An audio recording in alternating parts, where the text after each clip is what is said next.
Seja muito bem-vindo ao canal Instant Audiobooks. Agora você poderá usufruir do conto O Mistério do Vale Boscombe, de Arthur Conan Doyle. Só que antes da gente começar, não esqueça, se esse tipo de conteúdo for relevante para você, deixe o seu like aqui no vídeo e, se puder, se inscreva no canal se ainda não for inscrito. Agora, se você já se inscreveu, eu peço licença só um instante. Gostaria de te convidar a apoiar este projeto.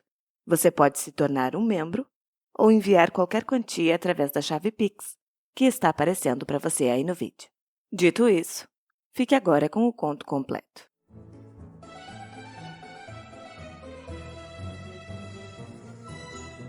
O Mistério do Vale Boscombe. Estávamos sentados à mesa do café da manhã, a minha esposa e eu, quando a empregada entrou com um telegrama. Era de Sherlock Holmes e dizia o seguinte: Você pode dispor de uns 2 dias? Eu recebi um telegrama do oeste da Inglaterra com relação à tragédia do Vale Boscombe e gostaria que você viesse comigo.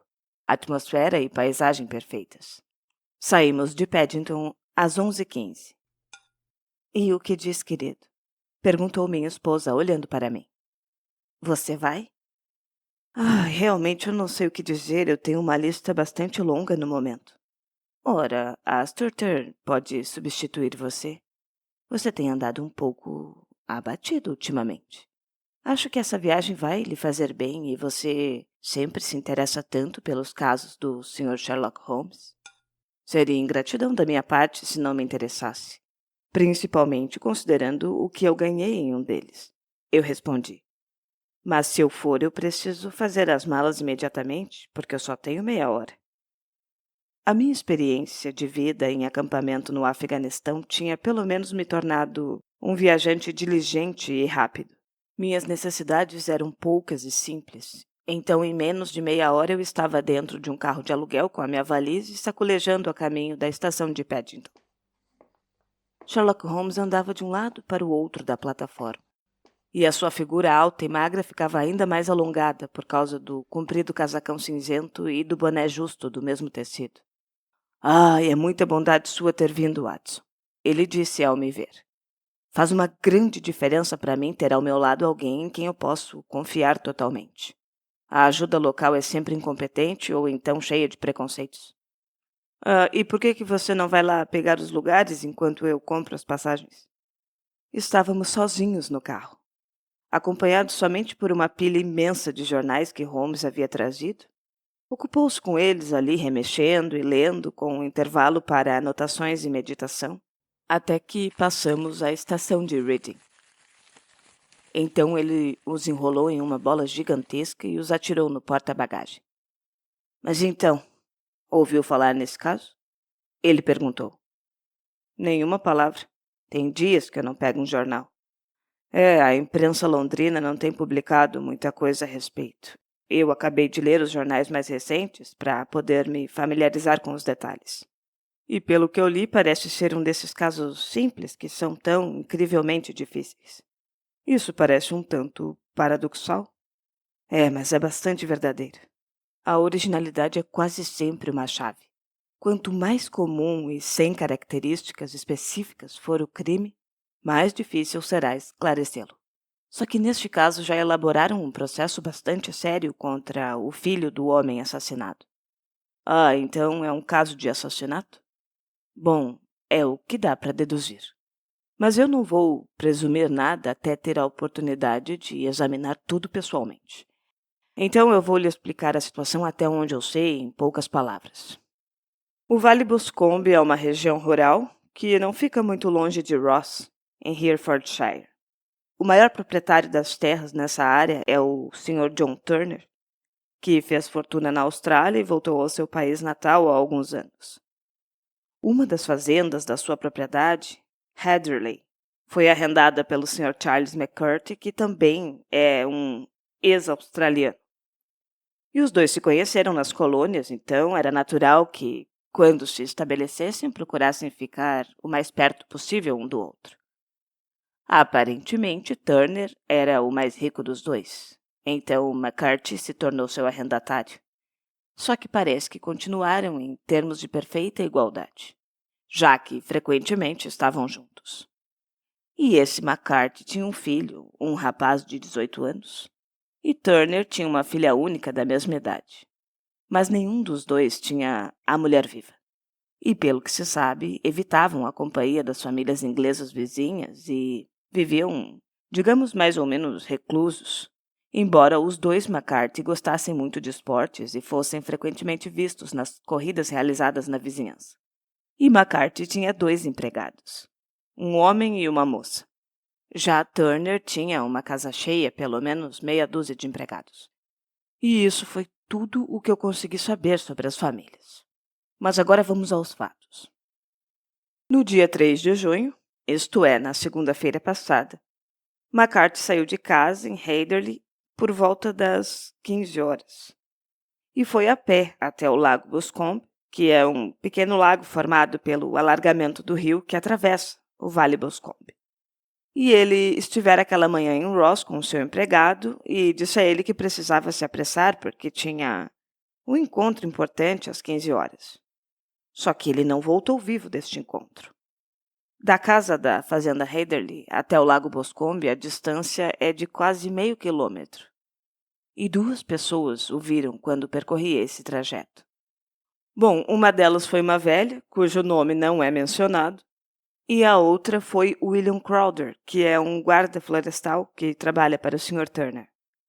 As 2 testemunhas disseram em seus depoimentos que o Sr. McCarthy estava sozinho, e o guarda florestal acrescentou ainda que poucos minutos depois de ver o Sr. McCarthy passar, viu o seu filho, o Sr. James McCarthy, indo na mesma direção com uma arma debaixo do braço. Acredita que o pai estava perfeitamente visível na ocasião e achou então que o filho o seguia. Só que ele não pensou mais no assunto até a noite, quando ouviu falar da tragédia. Muito bem. Os 2 McCarthy foram vistos depois que William Crowder, o guarda florestal, os perdeu de vista. O Lago Boscombe é rodeado de bosques densos com apenas uma faixa estreita de grama e juncos nas bordas. E uma moça de 14 anos, uma tal de Patience Moran, a filha do vigia da grande propriedade do Vale Boscombe, estava no bosque colhendo flores.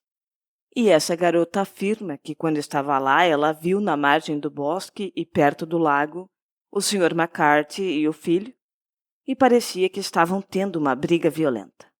Ouviu o Sr. McCarthy, o velho, usar palavrões e viu o filho levantar a mão como se ele fosse bater no pai. Então, horrorizada com aquela cena violenta, ela fugiu correndo e, quando chegou em casa, contou à sua mãe que tinha visto os 2 McCarthy brigando perto do Lago Boscombe e que estava com medo de que fossem se atracar. E ela mal tinha acabado de contar a história quando o jovem McCarthy chegou correndo, dizendo que tinha encontrado o pai morto no bosque e pedindo o auxílio do vigia. Estava muito excitado, sem a arma e sem o chapéu, e a sua mão direita e a manga estavam manchadas com sangue fresco. Ao segui-lo, encontraram o corpo do pai estirado na grama à margem do lago. A cabeça tinha sido amassada por pancadas repetidas de alguma arma pesada e rombuda.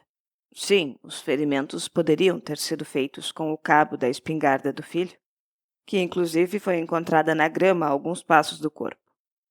Nessas circunstâncias, o rapaz foi imediatamente preso e, como um veredito de assassinato intencional foi o resultado do inquérito judicial na terça-feira, na quarta-feira ele foi levado perante o juiz em Ross, que encaminhou o caso para a próxima sessão do Tribunal Superior a ser realizada no condado. E esses são os fatos principais do caso, da maneira como eles foram apresentados perante o magistrado e também na delegacia de polícia. É difícil imaginar um caso mais perfeito de culpa, eu comentei. Todas as provas circunstanciais apontam para o criminoso. Mas provas circunstanciais são extremamente espinhosas, respondeu Holmes pensativo. Podem parecer apontar diretamente para uma coisa, mas se você mudar ligeiramente o seu próprio ponto de vista, talvez as encontre apontando da mesma maneira direta para alguma coisa completamente diferente. Devo dizer, entretanto, que a situação do rapaz é bastante grave e é muito possível que ele seja realmente culpado. Só que tem várias pessoas na vizinhança, entre elas a senhorita Turner, a filha do proprietário vizinho, que acreditam na sua inocência e que contrataram Lestrade, de quem talvez você se lembre com relação ao estudo em vermelho, para trabalhar em favor dele no caso. Lestrade, que ficou bastante intrigado, passou o caso para mim e é por isso que 2 cavalheiros de meia idade estão agora voando para o oeste a 80 km/h em vez de estarem em casa digerindo o café da manhã. Pois é, Holmes, mas eu receio que os fatos sejam tão óbvios que você não vai conseguir obter muitos méritos com esse caso. Eu comentei. Não há nada mais enganador do que um fato óbvio. Ele respondeu rindo. E além do mais, meu amigo, podemos descobrir por acaso outros fatos óbvios que não tenham sido, assim, de modo algum óbvios para o Sr. Lestrade. Você me conhece bem demais para pensar que eu estou me gabando quando eu afirmo que eu vou confirmar ou destruir a sua teoria por meios que ele é totalmente incapaz de usar, ou até mesmo de compreender. E para dar o primeiro exemplo, eu percebo claramente que a janela do seu quarto fica do lado direito. Então eu me pergunto se o Sr. Lestrade perceberia até mesmo uma coisa tão evidente quanto essa. Mas e como que... Meu caro amigo, eu conheço você muito bem. Eu sei da precisão militar que o caracteriza. Você se barbeia todos os dias e nessa estação do ano se barbeia à luz do sol. Só que como o resultado é cada vez mais incompleto, à medida que nós vamos nos aproximando do lado esquerdo, chegando a ser até relaxado, a ultrapassar o ângulo do queixo. Então é evidente que o lado esquerdo não é tão bem iluminado quanto o outro. Eu não posso imaginar que um homem com os seus hábitos meticulosos se olhe numa luz uniforme e se sinta satisfeito com esse resultado. E eu cito isso só porque é um exemplo trivial da capacidade de observação e dedução. Ah, aí está o meu métier. E é possível que seja útil na investigação que vamos enfrentar. Tem 1 ou 2 pontos secundários que surgiram no inquérito e que vale a pena considerar. E quais são eles? Parece que a prisão não ocorreu imediatamente, mas só depois do retorno à fazenda Heatherly. Quando o inspetor de polícia o informou que estava preso, ele observou que não estava espantado de ouvir isso, que não era mais do que merecia. E essa sua observação, naturalmente, eliminou qualquer sombra de dúvida que poderia ter permanecido na cabeça dos jurados. Mas isso foi uma confissão? Eu exclamei. Não, porque foi seguida de um protesto de inocência. Certo, mas vindo logo após uma série tão comprometedora de acontecimentos, era no mínimo uma observação muito suspeita. Pelo contrário, disse Holmes. É a brecha mais promissora que eu consigo ver no momento nessas nuvens tão escuras. Por mais inocente que fosse, não podia ser tão idiota a ponto de não perceber que as circunstâncias eram totalmente contra ele. Se tivesse mostrado espanto quando foi preso ou fingido estar indignado, aí eu consideraria isso bastante suspeito, porque essa surpresa ou essa ira não seriam nada naturais nessa situação, mas poderiam parecer a melhor política para um homem ardiloso. Já o fato de ter aceitado francamente a situação indica que ele é inocente ou então é um homem de grande autocontrole e firmeza. E quanto à sua observação sobre o fato de merecer, é muito natural se você levar em conta que ele se viu ao lado do corpo do pai. E não há dúvida de que naquele mesmo dia ele tinha esquecido de todos os seus deveres filiais, a ponto de trocar palavras pesadas com o pai. E, de acordo com o testemunho da menina, que é tão importante, erguer a mão como se fosse bater nele. A autoacusação e o remorso contidas nessa observação me parecem sintomas de uma mente sadia, e não de uma mente culpada. Eu sacudi a cabeça. É, mas muitos homens foram enforcados com muito menos provas. Eu observei. Sim, foram. E muitos homens também foram enforcados por equívoco. E o que é que diz sobre tudo isso? Nada que encoraje muito os que querem auxiliá-lo. Embora 1 ou 2 pontos mencionados sejam sugestivos. Ó, estão aqui, e você pode ver por si mesmo. Tirou do bolo dos jornais um exemplar do jornal local e virou as páginas. Depois apontou para um parágrafo no qual o infeliz do rapaz tinha dado a sua versão dos acontecimentos. Então eu me acomodei no canto do carro e li com toda a atenção. Dizia o seguinte: o Sr. James McCarthy, filho único do falecido, foi então chamado e declarou o seguinte: eu estive fora de casa durante 3 dias em Bristol e tinha acabado de voltar na manhã de segunda-feira passada, dia 3. O meu pai não estava em casa quando eu cheguei e a empregada me informou que ele tinha ido até Ross com John Cobb, o nosso empregado. Pouco depois do meu retorno, eu ouvi o ruído das rodas do seu carro no pátio. E olhando pela janela, eu vi o meu pai saltar e sair andando rapidamente, embora eu não visse em que direção.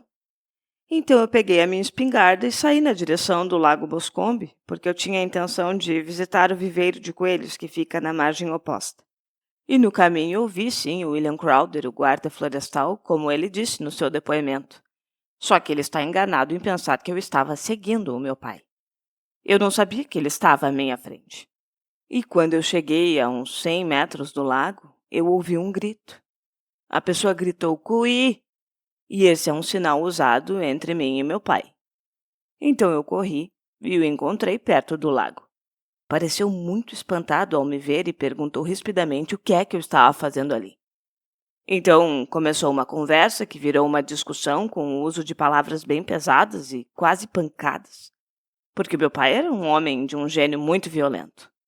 Vendo que a sua fúria estava ficando incontrolável, eu o deixei ali e voltei para a fazenda Heatherley.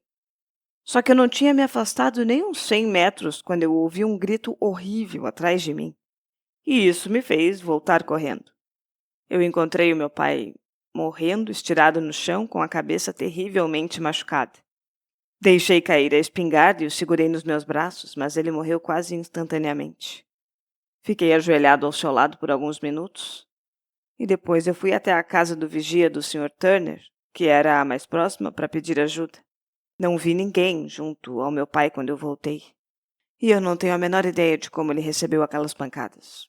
Ele não era muito popular porque ele tinha um jeito um tanto frio e severo, mas pelo que eu sei não tinha inimigos. E eu não sei mais nada sobre o ocorrido. O magistrado. O seu pai disse alguma coisa antes de morrer? Testemunha.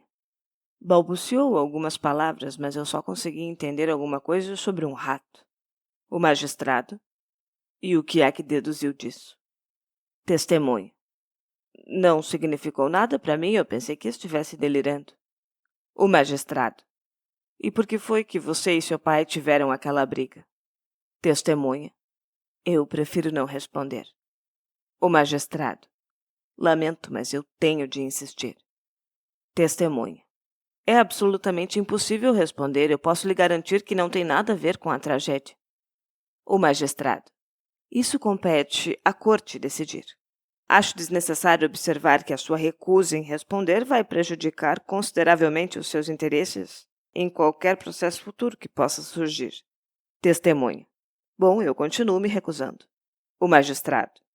É verdade que o grito de "Cuí" era um sinal habitual entre você e o seu pai? Testemunha. Era.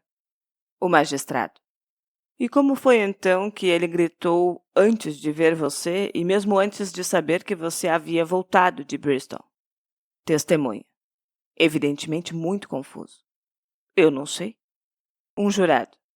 E você não viu nada que despertasse suas suspeitas quando voltou a ouvir o grito e encontrou o seu pai gravemente ferido? Testemunha. Nada muito definido. O magistrado. E o que quer dizer com isso? Testemunha. Eu estava tão perturbado e excitado quando eu voltei correndo que eu não pensei em nada, só no meu pai. Mas eu tenho a vaga impressão de que quando eu corri em frente tinha alguma coisa no chão à minha esquerda. Parecia ser alguma coisa cinza, uma espécie de casaco ou de manta, talvez. Só que quando eu me levantei depois de examinar o meu pai, já não estava mais lá. Então está dizendo que desapareceu antes de você ir buscar auxílio? Sim, desapareceu. E não sabe o que era? Não, eu só senti que tinha alguma coisa ali. E a que distância do corpo? A uns 10 metros. E a que distância da orla do bosque? Mais ou menos a mesma coisa. Então, se foi retirada, foi enquanto você estava a uns 10 metros de distância? Sim, mas eu estava de costas. E assim terminou o depoimento da testemunha. Bom, eu vejo que... Eu disse, olhando a coluna até o fim. O magistrado, em suas observações finais, foi muito severo com o jovem McCarthy. Sim, ele chama a atenção aqui, com razão, para a discrepância de o seu pai ter feito sinal para ele antes de vê-lo e também para sua recusa em lhe dar detalhes da conversa que tiveram e o relato singular das últimas palavras do pai. Tudo isso, como ele observa, é muito desfavorável para o filho. Holmes riu baixinho consigo mesmo e se esparramou no assento acolchoado. Tanto você quanto o magistrado, ele disse, fizeram muita força para destacar os pontos que são justamente mais favoráveis ao rapaz. Não vê que você está alternadamente lhe dando crédito por ter imaginação de mais e de menos? De menos, se ele não pôde inventar uma causa para a briga que o tornasse simpático ao júri. E de mais, se ele arrancou do seu inconsciente uma coisa tão absurda quanto uma referência a um rato de um homem às portas da morte. E aquele incidente daquele pano cinza desaparecido. Não, não, senhor. Eu vou abordar esse caso partindo da premissa de que o que esse rapaz diz é verdade. E então vamos ver onde nos levará essa hipótese. E agora, aqui está o meu Petrarca de bolso. E nem mais uma palavra sobre esse assunto até nós chegarmos ao cenário da ação. Nós vamos almoçar em Swindon e vejo que vamos chegar lá dentro de 20 minutos. Eram quase 16 horas, quando, finalmente, após passarmos pelo lindo Vale Stroud e pelo largo e reluzente Severn, chegamos à pequena e graciosa cidade campestre de Ross. E um homem magro, parecendo uma fuinha, com um ar astucioso e furtivo, nos esperava na plataforma. Apesar daquele guarda-pó marrom claro e das perneiras de couro que estava usando em deferência do ambiente rústico, não tive dificuldade em reconhecer Lestrade, da Scotland Yard. E fomos com ele até Hereford Arms, onde havia um quarto reservado para nós. Eu mandei vir um carro, disse Lestrade quando nos sentamos para tomar chá. Conheço bem a sua natureza enérgica e sabia que não ia ficar satisfeito enquanto não visitasse a cena do crime. Foi bondade sua, e é um grande elogio, disse Holmes. É simplesmente uma questão de pressão barométrica. Lestrade ficou espantado. Eu não entendi. Ele disse. Como é que está o seu barômetro? 29, eu estou vendo. Nenhum vento, nenhuma nuvem no céu. E eu tenho uma cigarreira cheia que precisa ser fumada. E esse sofá é muito superior às coisas abomináveis que geralmente se encontram em hotéis campestres. Acho provável que não vá usar o carro hoje. Lestrade riu com indulgência. Você sem dúvida, não é? Já tirou suas conclusões do que leu nos jornais? Ele disse. O caso é absolutamente simples. E quanto mais se sabe, mais claro ele fica. No entanto, não se pode dizer não a uma dama, especialmente a uma tão decidida. E ela ouviu falar de você e queria sua opinião, embora eu dissesse repetidamente a ela que não havia nada que você pudesse fazer que eu já não tivesse feito. Ora, benza-me Deus, essa é a carruagem dela que está chegando. Mal ele tinha acabado de falar, quando irrompeu no quarto uma das moças mais lindas que eu já tinha visto em toda a minha vida. Os seus olhos violeta brilhavam, os lábios estavam entreabertos, as faces coradas, e qualquer vestígio de reserva natural tinha sido esquecido em virtude da sua extrema preocupação e excitação. Senhor Sherlock Holmes! Ela exclamou, olhando de um para o outro e, finalmente, com uma rápida intuição feminina, fixando os olhos no meu companheiro. Eu estou tão contente que o senhor tenha vindo. Eu vim até aqui para lhe dizer isso. Sei que James não cometeu esse crime.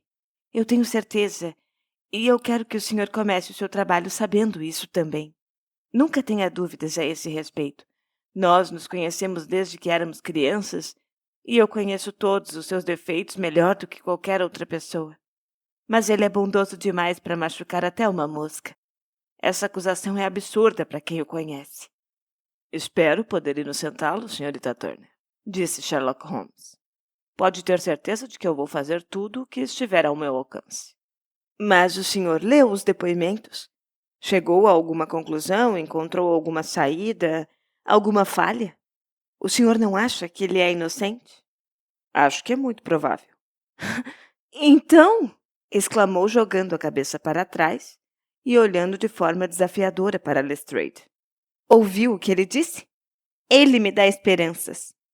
Lestrade encolheu os ombros. Receio que o meu colega tenha sido um pouco precipitado ao tirar suas conclusões. Mas ele está certo. Eu sei que ele está certo. James nunca fez isso. E quanto à briga com o pai, eu tenho certeza de que ele não respondeu às perguntas do magistrado porque eu estava envolvida. Como? Perguntou Holmes. Não é hora de esconder coisa alguma, Sr. Holmes. James e o seu pai tinham muitas discussões a meu respeito. O Sr. McCarthy estava ansioso para que nos casássemos, mas James e eu sempre nos amamos como irmãos. E ele é muito jovem, evidentemente, e não conhece a vida bem, ele ainda não queria fazer uma coisa dessas. Então havia muitas brigas e essa, eu tenho certeza, foi uma delas. E o seu pai? Perguntou Holmes. Ele era a favor dessa união? Não, ele também era contra. Só o Sr. McCarthy era a favor. O seu rosto ficou ruborizado quando Holmes lhe lançou um de seus olhares penetrantes. Muito obrigado por essa informação, ele disse. Eu poderia falar com o seu pai se eu fosse vê-lo amanhã? Eu acho que o médico não vai permitir. O médico? O senhor não sabia? Ai, pobre do meu pai. Há muitos anos que ele não é muito forte e isso o deixou arrasado. Está de cama e o Dr. Willows diz que ele está muito mal, que o seu sistema nervoso está em pedaços. O Sr. McCarthy era o único homem vivo que havia conhecido meu pai nos velhos tempos em Victória. Oh, em Victória. Isso é muito importante. Sim, nas minas. Exatamente. Nas minas de ouro, onde, pelo que eu sei, o Sr. Turner fez a sua fortuna. Sim, é isso mesmo. Obrigado, senhorita Turner. A senhora me ajudou muito. O senhor vai me dizer se tiver alguma novidade amanhã. Sem dúvida irá à prisão para ver James. Ai, se for, Sr. Holmes, por favor, diga a ele que eu sei que ele é inocente. Está certo, senhorita Turner. Eu tenho que ir para casa agora porque meu pai está muito doente e ele sente falta de mim quando eu saio. Bom, até logo e que Deus o ajude em sua missão. Saiu apressadamente do quarto de modo tão impulsivo quanto havia entrado, e ouvimos as rodas da sua carruagem se afastando na rua. Eu estou com vergonha de você, Holmes, disse Lestrade com dignidade depois de alguns minutos em silêncio. Por que é que você vai alimentar esperanças que inevitavelmente você vai ter que frustrar? Eu não sou o mais piedoso dos homens, mas eu acho isso cruel. Eu acho que eu vejo uma maneira de inocentar James McCarthy, disse Holmes. Você tem permissão para visitá-lo na cadeia? Sim, mas só para mim e para você. Então eu vou reconsiderar a minha decisão de não sair. Ainda temos tempo de pegar um trem para Hereford e vê-lo hoje à noite? De sobra. Então vamos fazer isso. Watson, eu sinto muito, você vai achar isso muito monótono, mas eu só vou demorar umas 2 horas. Fui até a estação com eles e depois eu fiquei andando pelas ruas da cidadezinha, voltando finalmente para o hotel, onde eu me estendi no sofá e tentei me interessar por um romance barato. Mas o enredo da história era tão fraco em comparação ao profundo mistério com o qual estávamos envolvidos, que a minha atenção se desviava constantemente da ficção para os fatos. E eu acabei atirando aquele livro do outro lado do quarto e me entregando inteiramente à análise dos acontecimentos do dia. Bom, supondo que a história contada por esse pobre rapaz fosse a pura verdade, então que coisa diabólica, que calamidade totalmente inesperada e extraordinária poderia ter ocorrido entre a hora em que ele se separou do pai e o momento em que, atendendo ao seu grito, voltou correndo para o bosque. Devia ter algo terrível e fatal. Mas o que é que poderia ser? Será que a natureza das feridas não poderia sugerir algo aos meus instintos médicos? Toquei a campainha e pedi o jornal semanal do condado, que continha um relato literal do inquérito. O médico legista tinha testemunhado que o terço posterior do osso parietal esquerdo e também a metade esquerda do osso occipital haviam sido despedaçados por um golpe forte de uma arma rombuda. E eu memorizei essa área na minha própria cabeça. Então, evidentemente, esse golpe tinha de ser desfechado por trás. E isso, de certo modo, era favorável ao acusado, porque, quando ele foi visto brigando com o pai, os dois estavam se encarando. Mas não valia grande coisa, porque o homem mais velho podia ter se virado antes de receber o golpe. No entanto, valia a pena chamar a atenção de Holmes para esse detalhe. E, além disso, tinha aquela referência ao rato, logo antes de morrer. O que é que podia significar isso? Não podia ser um delírio. Um homem que está morrendo de um golpe repentino, em geral, não fica delirante. Não, era mais provável que fosse uma tentativa de explicar o que tinha acontecido. Mas o que é que isso poderia indicar? Eu quebrei a cabeça tentando encontrar uma solução plausível. E depois teve aquele incidente do tecido cinza visto pelo jovem McCarthy. Se isso fosse verdade, o assassino devia ter deixado cair uma parte do seu vestuário, possivelmente o casaco, quando fugiu, e teria tido coragem de voltar para pegá-lo no momento em que o filho estava ajoelhado virado de costas a menos de 10 metros. Que trama de mistérios e coisas improváveis era tudo isso. Eu não estava surpreso com a opinião de Lestrade. Mas eu tinha tanta fé na percepção de Sherlock Holmes que eu não conseguia perder a esperança enquanto cada fato novo parecia reforçar a sua convicção da inocência do jovem McCarthy. Já era tarde quando Sherlock Holmes voltou. Chegou sozinho porque Lestrade estava instalado na cidade. O barômetro ainda está muito alto, ele disse se sentando. É importante que não chova antes de podermos examinar o chão. Por outro lado, um homem deve estar se sentindo muito bem e pronto para esse tipo de trabalho. E eu não gostaria de fazê-lo quando estou me sentindo cansado pela longa viagem. Eu ouvi o jovem McCarthy. E o que foi que ele disse de novo? Nada. Não pôde esclarecer nada? Nada. Eu cheguei a pensar que ele sabia quem era o culpado e o estava protegendo. Ele ou ela. Mas agora eu estou convencido de que está tão perplexo quanto todos nós. Não é um rapaz lá muito esperto, embora bonito, e eu acho que de bom coração. Eu não posso admirar o seu gosto, eu comentei. Se é verdade que ele não queria se casar com uma jovem tão encantadora quanto a Sra. Turner. Aí está uma história bastante dolorosa. Esse rapaz a ama loucamente, apaixonadamente há mais ou menos uns 2 anos, quando ainda era muito jovem e antes de conhecê-la bem, porque ela tinha passado 5 anos longe, em um internato. E aí o pobre idiota caiu nas garras de uma garçonete de um bar em Bristol e se casou com ela perante um juiz. Ninguém sabe nada sobre isso. Mas você pode imaginar como ele ficava enfurecido ao ser repreendido por não fazer o que mais gostaria de fazer na vida, mas que ele sabe que é completamente impossível. Foi esse tipo de angústia que o fez jogar as mãos para o alto quando o pai, no último encontro dos dois, o instigava a pedir a mão da senhorita Turner. Por outro lado, não tinha condições de se sustentar.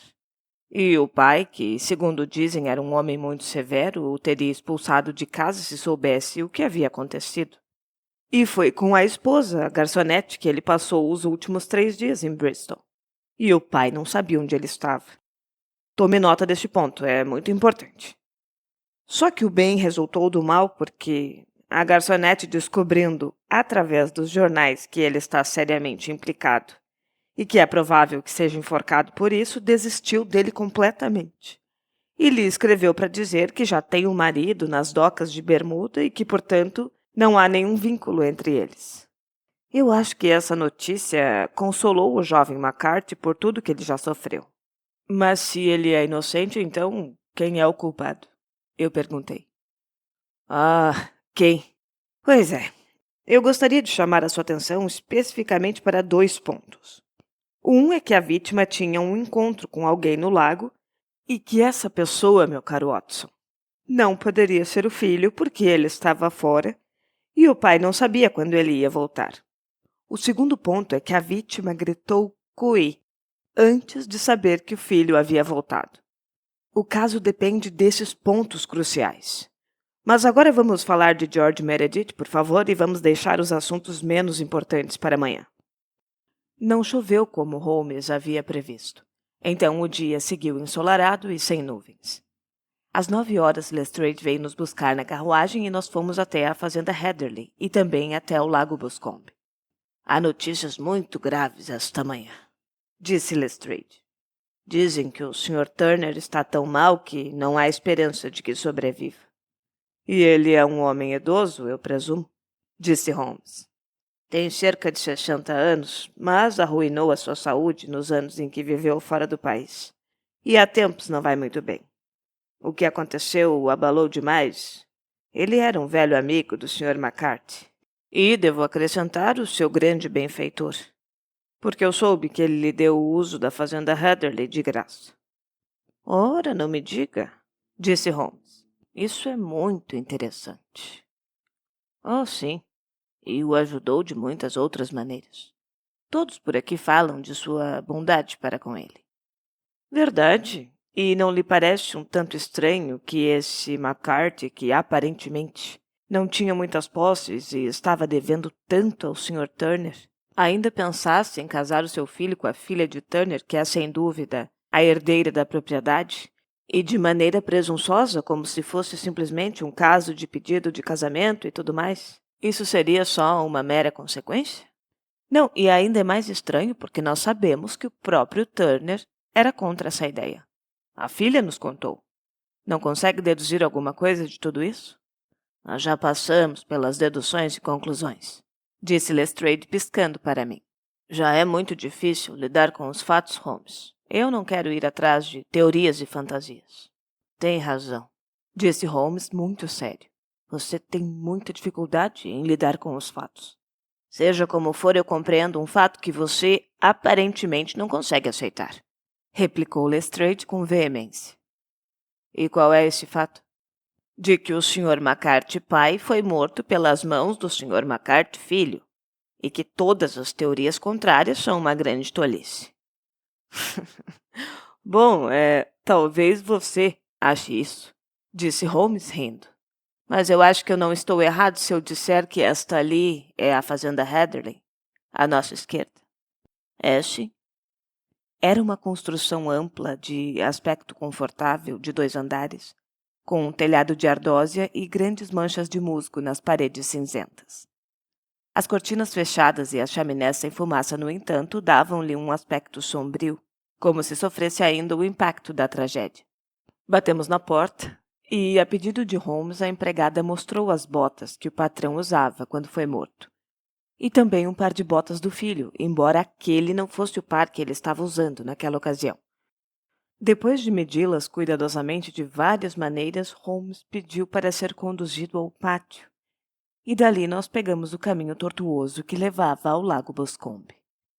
Sherlock Holmes se transformava quando seguia uma pista tão quente quanto essa. Quem só conhecia o calmo e lógico pensador da Baker Street não o reconheceria. O seu rosto ficava tenso e vermelho, as sobrancelhas se transformavam em 2 linhas negras e duras, enquanto os olhos brilhavam abaixo delas com um reflexo de aço.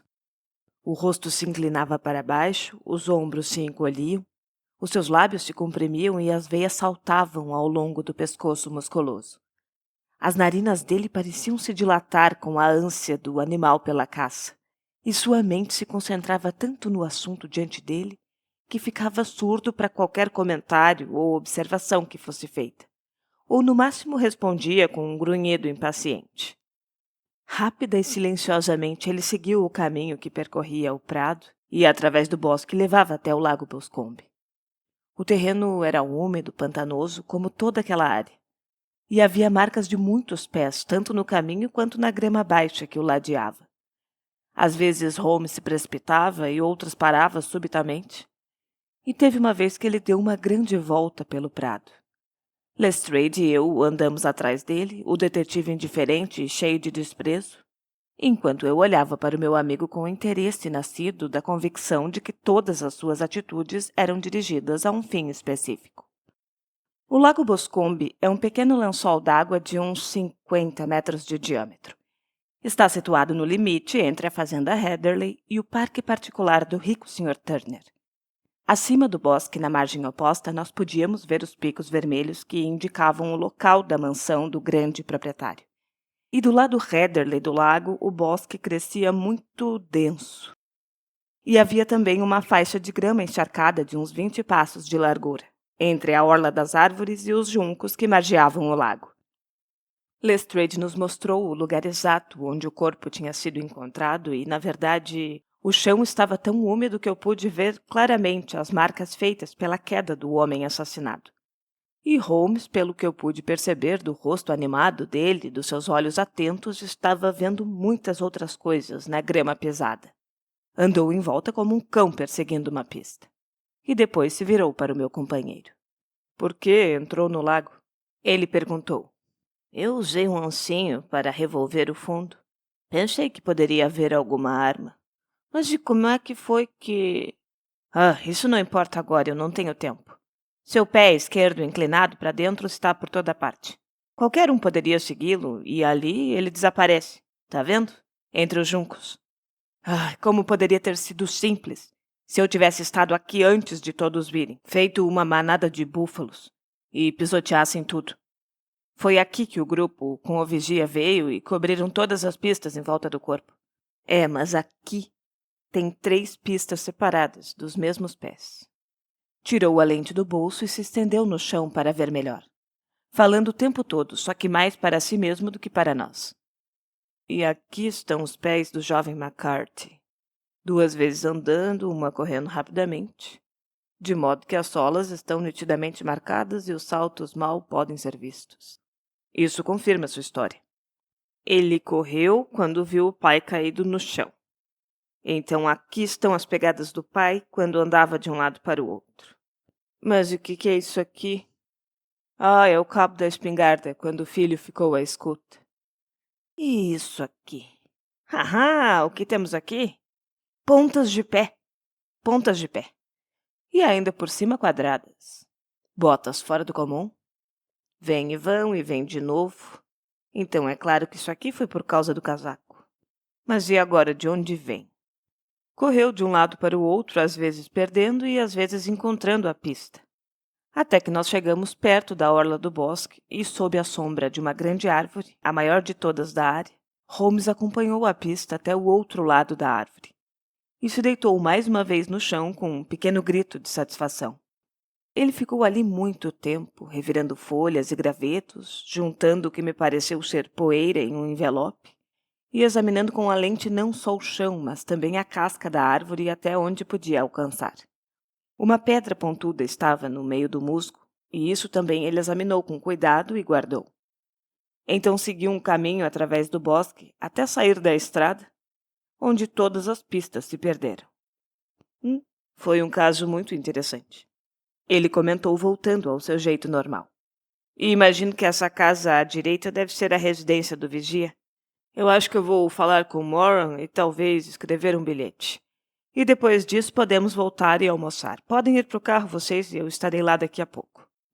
Levou uns 10 minutos para estarmos todos no carro a caminho de Ross. Holmes ainda segurava aquela pedra que tinha pegado no bosque. Isso talvez lhe interesse, Lestrade. Ele comentou estendendo a pedra. Esta é a arma do crime. Mas eu não vejo nenhuma marca. Não, mas não tem marca nenhuma. Então como é que sabe que foi isso? A grama estava crescendo embaixo dela. Ela só estava lá tinha alguns dias, e não havia sinal de um lugar onde pudesse ter sido tirada. Ela combina com as feridas, e não há sinal de nenhuma outra arma. E o assassino? É um homem alto, canhoto, aleijado da perna direita, usa botas de sola grossa e um casaco cinza, fuma charutos indianos, usa uma piteira e carrega um canivete cego no bolso. Há outros indícios, mas esses devem ser suficientes para nos ajudar em nossa busca. Lestrade riu. Eu acho que eu continuo descrente. Ele disse. Teorias são muito interessantes, mas nós temos de lidar com um júri britânico de cabeça dura. Nous verrons, disse Holmes tranquilamente. Você deve trabalhar de acordo com os seus métodos, que eu vou trabalhar de acordo com os meus. E eu vou estar muito ocupado esta tarde e provavelmente vou voltar a Londres no trem da noite. E aí, vai deixar o caso inacabado? Não, terminado. Mas e o mistério? Está resolvido? E quem era o criminoso, então? O cavalheiro que eu descrevi. Mas de quem é ele? Certamente não vai ser difícil descobrir. Não é um local muito populoso. Lestrade encolheu os ombros. Eu sou um homem prático, ele disse. E realmente eu não posso sair por aí procurando um cavalheiro canhoto e aleijado de uma perna. Isso iria me tornar o palhaço da Scotland Yard. Pois muito bem, disse Holmes com frieza. Eu lhe dei uma oportunidade. E aí estão seus alojamentos. Adeus. Ah, e eu vou lhe mandar um bilhete antes de partir. Após deixar Lestrade em seus aposentos, nós fomos para o nosso hotel, onde encontramos o almoço já servido. Holmes estava calado, imerso em seus pensamentos, com uma expressão pesarosa no rosto, como se ele tivesse em uma situação difícil. Olha aqui, Watson, ele disse quando estavam tirando a mesa. Sente-se nesta cadeira aí e me deixe falar um pouco. Eu não sei o que fazer e gostaria do seu conselho. Então, acenda um charuto e me deixe explicar. Por favor. Bem, analisando este caso, há duas coisas na narrativa do jovem McCarthy que chamaram a nossa atenção de imediato, embora me impressionassem a favor dele e a você contra ele. Um fato era que o pai, de acordo com o seu relato, gritou "Cui" antes de vê-lo. E a outra foi aquela estranha referência ao morrer sobre um rato. E ele murmurou várias palavras, você entende? Só que foi só isso que o filho captou. A nossa pesquisa, então, deve começar nesses dois pontos. E nós vamos partir do princípio de que o rapaz está falando a verdade. Certo, e quanto ao grito de Cui? É claro que não podia ser por filho. O filho, pelo que ele sabia, estava em Bristol. E foi por mero acaso que o ouviu. O Cui era para atrair a atenção da pessoa com quem ele tinha marcado o encontro. Só que Cui é uma exclamação tipicamente australiana, usada entre australianos. Então, nós podemos presumir que a pessoa com quem McCarthy esperava se encontrar no Lago Boscombe era alguém que tinha estado na Austrália. Mas e o rato, então? Sherlock Holmes tirou um pedaço de papel dobrado do bolso e o esticou sobre a mesa. Isto aqui é um mapa da colônia de Victoria, ele disse. Eu telegrafei para Bristol ontem à noite para obtê-lo. Depois cobriu parte do mapa com a mão. E o que é que você lê aqui? Ele perguntou. Arat? Eu li no mapa. E agora? Perguntou, tirando a mão. Ballarat. Exatamente. Foi essa a palavra que o homem disse. Só que o filho só captou as duas últimas sílabas. Ele estava tentando pronunciar o nome do seu assassino. Fulano de tal de Ballarat. Mas é fantástico! Eu exclamei. É óbvio. Então, como vê, eu consegui diminuir muito o número de alternativas. A posse de uma vestimenta cinza era o terceiro ponto que, se nós acreditássemos totalmente na declaração do filho, seria essencial. Entenda que nós saímos de uma área indefinida para uma concepção definida de um australiano de Ballarat com um casaco cinza. Sim, excelente. E alguém muito familiarizado com a área, porque só se pode chegar ao lago atravessando uma das duas propriedades, onde não é permitida a entrada de estranhos. Exatamente. Então vem a nossa expedição de hoje. Examinando o terreno, eu consegui aqueles pequenos detalhes da personalidade do criminoso, que eu dei àquele imbecil do Lestrade. Mas e como os conseguiu? Você conhece os meus métodos. É apenas uma questão de observar os mínimos detalhes. Eu sei que você pode calcular a altura aproximada de um homem pelo tamanho dos seus sapatos e também pode dizer algo sobre as botas se baseando nas pegadas. Sim, e aquelas eram botas muito peculiares. Mas e a tal perna aleijada? A marca do pé direito era sempre menos nítida do que a do esquerdo. Ele se apoiava menos naquele pé. E por quê? Porque mancava, era aleijado. E como que descobriu que ele era canhoto? Você mesmo ficou impressionado com a natureza dos ferimentos relatados pelo médico no inquérito. O golpe foi desferido por trás e foi do lado esquerdo. Então, como que isso poderia acontecer a menos que o assassino fosse canhoto? E ele se escondeu também atrás daquela árvore durante o encontro do pai com o filho. Chegou até a fumar ali, porque eu encontrei cinza de um charuto que meu conhecimento especial de cinzas de tabaco me informou ser um charuto indiano. Você sabe que eu dediquei bastante atenção a esse assunto. E cheguei até a escrever uma pequena monografia sobre as cinzas de 140 espécies diferentes de cachimbos, charutos e cigarros. E tendo encontrado a cinza, eu olhei em volta e descobri a ponta do charuto no meio do musgo, onde ele tinha atirado. E era um charuto indiano do tipo que só é feito em Roterdã. Tá aí a piteira. Eu pude ver que a ponta não tinha estado em sua boca, portanto ele tinha usado uma piteira. A ponta tinha sido cortada, não com os dentes, e o corte não era uniforme, então eu deduzi que ele tinha usado um canivete cego. Holmes? Eu disse.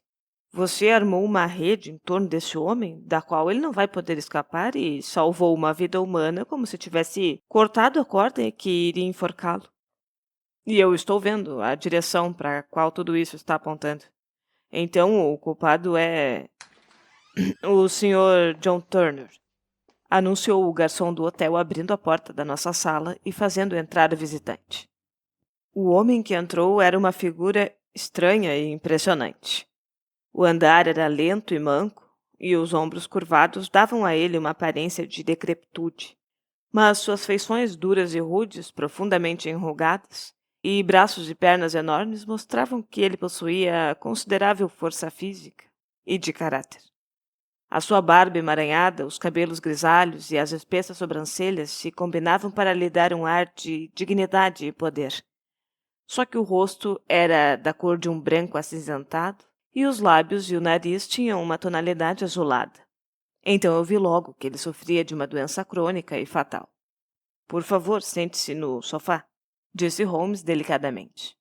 Recebeu o meu bilhete? Sim, o vigia levou na minha casa. Disse que queria me ver aqui para evitar um escândalo. Eu achei que haveria comentários se eu fosse à sua casa. E por que queria me ver? Olhou para o meu companheiro com desespero nos olhos cansados, como se a pergunta já tivesse sido respondida. É? Disse Holmes, respondendo ao seu olhar e não às suas palavras. É isso mesmo. Sei tudo sobre McCarthy. O velho escondeu o rosto nas mãos. Ai, Deus me ajude! Ele exclamou. Mas eu não ia deixar que nada de mal acontecesse com o rapaz. Eu lhe dou a minha palavra de que eu contaria tudo se o resultado fosse contra ele no tribunal. Eu fico contente de ouvi-lo dizer isso, afirmou Holmes gravemente. Eu teria falado agora se não fosse a minha querida filha. Cortaria o seu coração. E ela vai ficar com o coração partido quando souber que eu fui preso. É, mas talvez não chegue a isso, disse Holmes. O quê? Eu não sou um investigador oficial. Sei que foi sua filha quem pediu minha presença aqui e eu estou agindo em seu interesse. Mas é preciso libertar o jovem McCarthy. Veja, eu sou um homem condenado, disse o velho Turner. Há muitos anos que eu sofro de diabetes. Meu médico diz que é pouco provável que eu viva mais um mês. Mas eu prefiro morrer debaixo do meu teto do que morrer na prisão. Holmes se levantou e foi se sentar na mesa com a pena na mão e um monte de papel diante dele. Conte-nos a verdade, ele disse, e eu vou anotar os fatos. Depois o senhor assina e o Watson, esse cavalheiro aí, pode lhe servir de testemunha. Então eu poderei apresentar a sua confissão em último caso, para salvar o jovem McCarthy. E eu lhe prometo que eu não a usarei a menos que seja absolutamente necessário. Tanto faz, disse o velho. Não se sabe se eu vou viver até o dia marcado para o tribunal? De modo que não importa para mim. Mas eu gostaria de poupar a Alice desse choque. E agora eu vou esclarecer tudo. Levou muito tempo para acontecer, mas não vai levar muito tempo para contar. Você não conheceu o morto, esse McCarthy. Era um verdadeiro demônio aquele homem. Eu que o diga. Que Deus o livre das garras de um homem como aquele. Ele vem me chantageando nos últimos 20 anos e destruiu a minha vida. Eu vou contar primeiro como é que foi que eu caí em suas mãos. E foi no início dos anos de 1860, nas Minas. Eu era jovem naquela época, de sangue quente, muito ousado, pronto para me meter em qualquer coisa. E eu me meti com más companhias, comecei a beber. Não tive sorte com a concessão de mineração. Então eu corri para o mato e, em resumo, eu me tornei o que aqui se chamaria de assaltante de estrada. Nós éramos 6 e vivíamos uma vida desregrada e selvagem, assaltando uma estação de vez em quando ou fazendo parar as carroças a caminho das minas. O nome que eu usava na época era Blackjack de Ballarat, e o nosso grupo ainda é conhecido na colônia como a Gangue de Ballarat. Um dia um comboio de ouro ia de Ballarat para Melbourne, e nós ficamos de tocaia e o atacamos. Havia 6 guardas e nós éramos 6. Por isso a luta foi renhida, mas esvaziamos 4 celas com os primeiros tiros.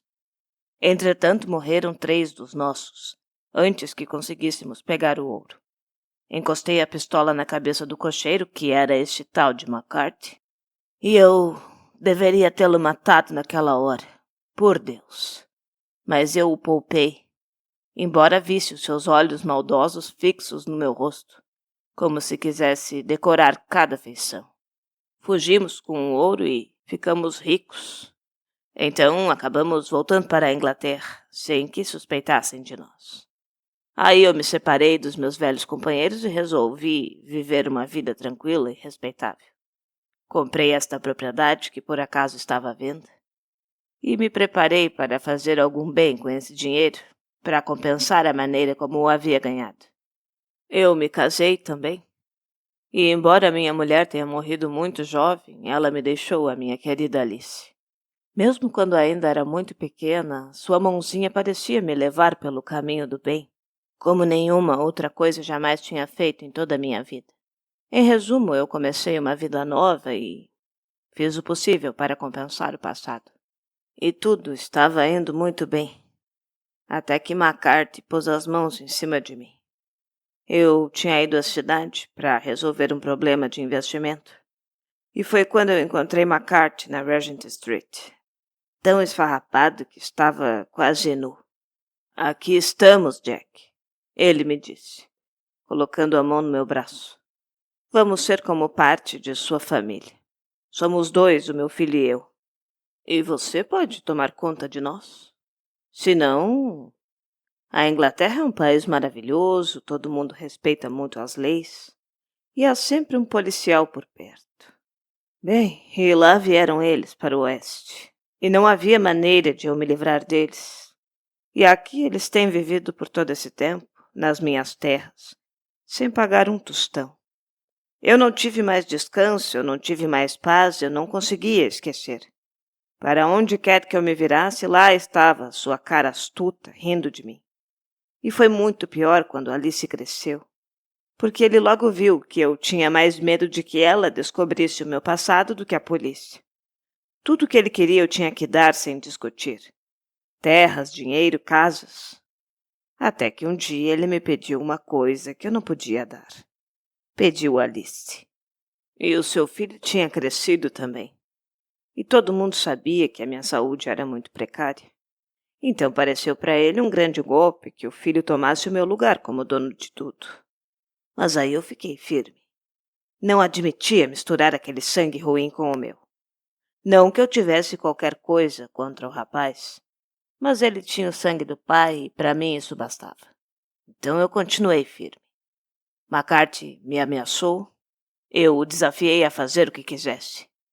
Íamos nos encontrar no lago a meio caminho de nossas casas para discutir o assunto. Quando eu cheguei lá, eu o encontrei falando com o filho. Então eu fumei um charuto e esperei atrás de uma árvore até que ele ficasse sozinho. Só que enquanto eu ouvia aquela conversa, tudo que havia de sinistro e amargo dentro de mim pareceu vir à tona. Ele estava insistindo com o filho para se casar com a minha filha sem dar a menor atenção ao que ela poderia querer, como se ela fosse uma prostituta das ruas. Eu fiquei completamente louco ao pensar que eu e tudo o que me era mais caro na vida estivéssemos em poder de um homem como aquele. Será que eu não poderia cortar os laços? Eu já era um homem morto e desesperado. Embora minha mente estivesse clara e fosse bastante forte, sabia que meu destino estava escrito. Mas a minha memória e a minha filha, ambas poderiam ser salvas se eu conseguisse calar aquela boca imunda. E foi o que eu fiz, Sr. Holmes. E faria a mesma coisa de novo. Por mais que eu tenha pecado, eu levei uma vida de martírio para pagar esses pecados. Mas eu não podia suportar a ideia de que a minha filha ficasse emaranhada nas mesmas tramas que me amarravam. Então eu o matei sem a menor hesitação, como se fosse um animal nojento e venenoso. E ele deu um grito que trouxe de volta o filho. Mas eu já tinha me escondido no bosque, embora tivesse de voltar para buscar o casaco que eu tinha deixado cair ao fugir. E essa é a verdadeira versão do que aconteceu, cavalheiros. Bem, não cabe a mim julgá-lo, disse Holmes enquanto o velho assinava a declaração que ele tinha preparado. Eu rezo para nunca ser exposto a uma tentação dessas. Eu espero que não, senhor. E o que é que pretende fazer? Considerando a sua saúde, nada. O senhor mesmo sabe que em breve terá que se justificar diante de um tribunal mais elevado do que a corte do condado. Eu vou guardar a sua confissão e, se McCarthy for condenado, eu serei obrigado a usá-la. Caso contrário, nunca será vista por ninguém. E o seu segredo, esteja o senhor vivo ou morto, ficará seguro em nossas mãos. Adeus, então, disse o velho solenemente. A sua hora final, quando chegar, será mais suave ao pensar que trouxe paz à minha. Cambaleando e com todo o peso do seu corpo enorme tremendo, ele saiu lentamente da sala. Deus nos ajude, disse Holmes após um longo silêncio. Por que é que o destino faz tantas maldades com esses pobres vermes indefesos? Eu nunca ouço falar de um caso assim sem me lembrar das palavras de Baxter e dizer: aí, se não for a bênção de Deus, estaria Sherlock Holmes. James McCarthy foi julgado inocente no tribunal, com base na força de uma série de objeções anotadas por Holmes e apresentadas ao advogado de defesa. O velho Turner viveu mais 7 meses depois do nosso encontro, mas agora está morto. E tudo indica que o filho e a filha vão viver juntos e felizes, ignorando a nuvem negra que paira sobre o seu passado.